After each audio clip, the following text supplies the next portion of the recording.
Bonjour à tous et bienvenue. C'est Martin qui vous parle. Dans cet épisode, nous aborderons 3 sujets très importants. La Chine est-elle en train de renverser les États-Unis? Comment la montée économique de Beijing ébranle l'ordre mondial? Alerte guerre froide technologique, comment les tensions entre les États-Unis et la Chine pourraient être désastreuses pour la Silicon Valley? Climat vs commerce, les États-Unis enfreignent-ils les règles pour sauver la planète? Premier sujet. L'expansion de la Chine dans le groupe des BRICS constitue un défi à l'ordre mondial actuel dirigé par les États-Unis. Les récentes visites d'État du président Xi Jinping en Russie et en Afrique du Sud illustrent l'engagement de la Chine à entraîner des changements dans le paysage mondial. Lors du 15e sommet des BRICS à Johannesburg, le groupe a considérablement augmenté sa taille en accueillant 6 nouveaux membres, dont de grands pays producteurs de pétrole tels que l'Iran, l'Arabie Saoudite et les Émirats Arabes Unis. Ce développement suggère que les BRICS pourraient chercher à remettre en question la domination des prix en dollars dans l'industrie pétrolière et gazière. Même avant cette expansion, les BRICS avaient déjà dépassé les économies du G7 en termes de parité de pouvoir d'achat. Avec l'ajout de ces 6 pays, il est prévu que les BRICS représenteront près de la moitié de la population mondiale et plus d'un tiers du PIB mondial en termes de parité de pouvoir d'achat, contre moins de 10% de la population et 30% du PIB mondial représenté par les pays du G7. La Chine a été un fervent défenseur de l'expansion des BRICS. Le président Xi a introduit le concept de BRICS+ en 2017, soulignant l'importance d'inclure davantage de pays pour favoriser un système de gouvernance mondiale plus juste et plus équitable. Cependant, des rapports suggèrent qu'il y a eu des opinions divergentes au sein des BRICS concernant le rythme de l'expansion, certains dirigeants comme Narendra Modi de l'Inde et Luiz Inácio Lula da Silva du Brésil prônant une approche plus mesurée. La Chine, malgré le fait d'être la 2e plus grande économie mondiale, se considère toujours comme un pays en développement et se positionne comme un leader du Sud global. Le terme BRICS a été initialement utilisé par un économiste de Goldman Sachs pour attirer l'attention sur 4 économies émergentes, qui ont ensuite formé leur propre groupe et ont invité l'Afrique du Sud à se joindre à eux, d'où le nom BRICS. Ces dernières années, les BRICS se sont concentrés sur des questions financières, y compris l'exploration de la possibilité d'une monnaie commune. La création de la Banque de développement des BRICS en 2014 a également démontré leur engagement en faveur de l'indépendance financière vis-à-vis des institutions traditionnelles. Les pays des BRICS utilisent également de plus en plus leur devise nationale au lieu du dollar dans les échanges commerciaux bilatéraux. Lors du dernier sommet, le groupe a appelé à une réforme des institutions de Bretton Woods, plaidant en faveur d'un rôle plus important pour les marchés émergents et les pays en développement. La direction actuelle de la Banque mondiale et du Fonds monétaire international, traditionnellement occupée par des Américains et des Européens respectivement, a été remise en question. La visite du président Xi en Afrique du Sud coïncidait avec le sommet des BRICS et incluait une visite d'État, au cours de laquelle il a été honoré de l'Ordre de l'Afrique du Sud. Malgré les appels des BRICS à la réforme, les États-Unis semblent imperturbables, préférant se concentrer sur le G20 comme principal forum économique mondial. Cependant, les problèmes soulevés par les membres des BRICS ne peuvent être ignorés. Notamment, l'Inde assure actuellement la présidence du G20, tandis que le Brésil et l'Afrique du Sud sont prévus pour assumer ce rôle dans les années à venir. Avec l'inclusion de l'Arabie Saoudite et de l'Argentine, les BRICS auront autant de membres que les économies du G7 au sein du G20. De nombreux pays ont exprimé leur intérêt à rejoindre les BRICS, et si les nations occidentales ne s'engagent pas, des acteurs alternatifs pourraient intervenir. Il serait plus avantageux pour les États-Unis et les autres pays occidentaux de sérieusement considérer la demande de réforme, ce qui obligerait la Chine et les autres à évaluer dans quelle mesure ils sont prêts à accepter des réformes telles qu'un siège permanent au Conseil de sécurité pour l'Inde, qui a dépassé la Chine en tant que pays le plus peuplé du monde mais qui a fait face à l'opposition de la Chine par le passé. En conclusion, les efforts de la Chine pour étendre les BRICS et remettre en question l'ordre mondial dirigé par les États-Unis présentent des implications significatives pour le paysage géopolitique actuel. La taille et l'influence accrue des BRICS, en particulier avec l'inclusion de grands pays producteurs de pétrole, suggère un potentiel changement de domination du dollar dans l'industrie pétrolière et gazière.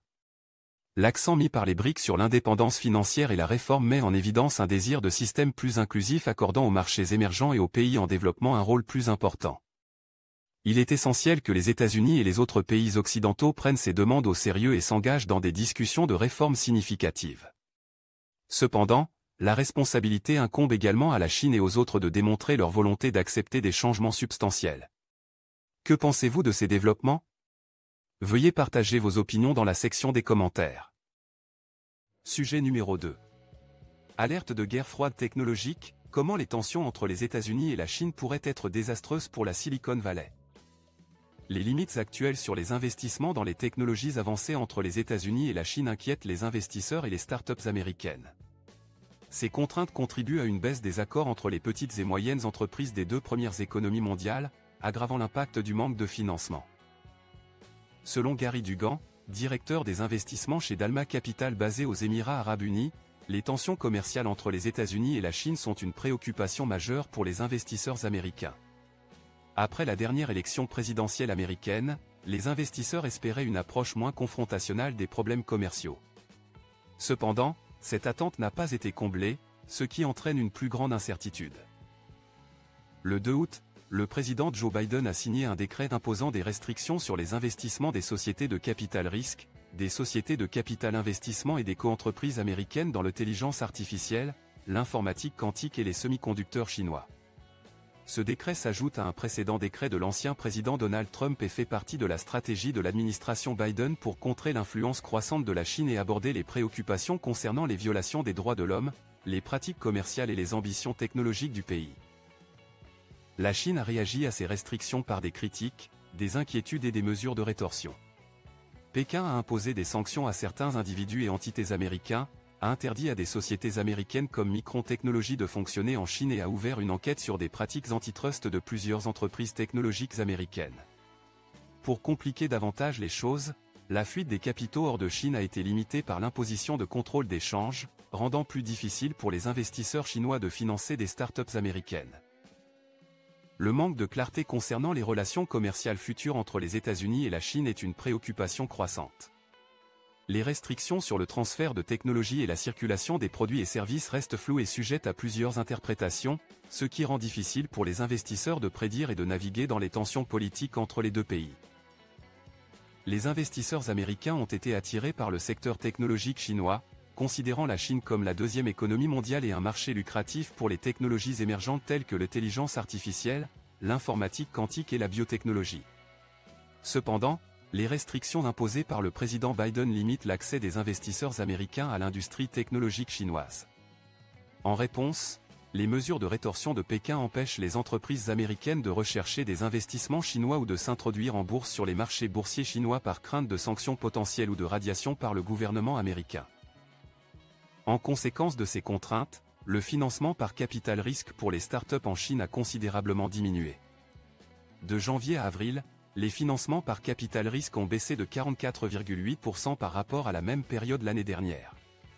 Les accords chinois impliquant des investisseurs de capital risque américains ont également enregistré une baisse substantielle au deuxième trimestre, limitant davantage la capacité des investisseurs américains à exploiter l'innovation technologique et les talents chinois.